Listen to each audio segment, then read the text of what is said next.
Well, I thought I'd make a video about our 25-year-old Gator, and it went through two hurricanes, and actually I wasn't in town, and my neighbor didn't move it for me, so it actually went underwater about 2 feet, 2.5 feet, and so by the time I could get back and recover it, we had to put all kinds of new things on it and into it, including two new seats. The main problem we had though was after I replaced all these uh, different parts I'm going to show you, it still would not run, only at idle, and sometimes not even at fast idle, but as soon as you would put it in gear, most of the time it would die right off the bat. So let's look at the parts I replaced first.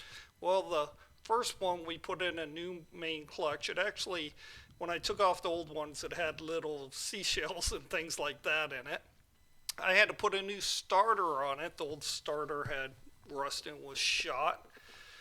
And then I had to put a new John Deere carburetor and vacuum hose on it. The first carburetor was an aftermarket one, and it didn't work, so I had to get a real John Deere. I put a new coil, which was super hard to replace, pretty cheap part, but super hard to get behind that cover.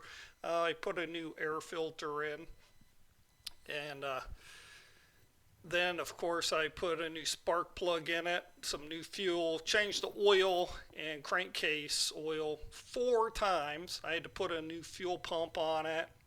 All these different things I was trying to make it run right again.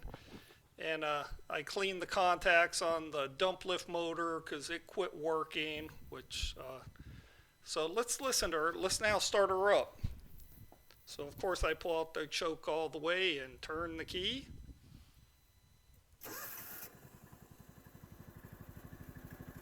And here she is at idle and not fully warmed up. And let me tell you how I finally found it. Well, I put the new carburetor on and I replaced the coil.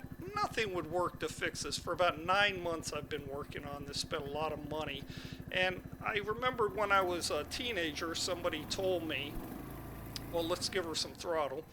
Somebody had told me look for vacuum leaks by spraying carburetor cleaner around the carburetor, and that's what I did. I found, even though she was tightened down, she was leaking down where it hooks on to the engine. I actually did have a good gasket there, so I had to really tighten her down like about 20 times, let her warm up, tighten it down more and more, and she kept sounding better and better. And then I finally fixed it. So that was the problem. Let's take her for a spin and listen to her. She sounds really nice now.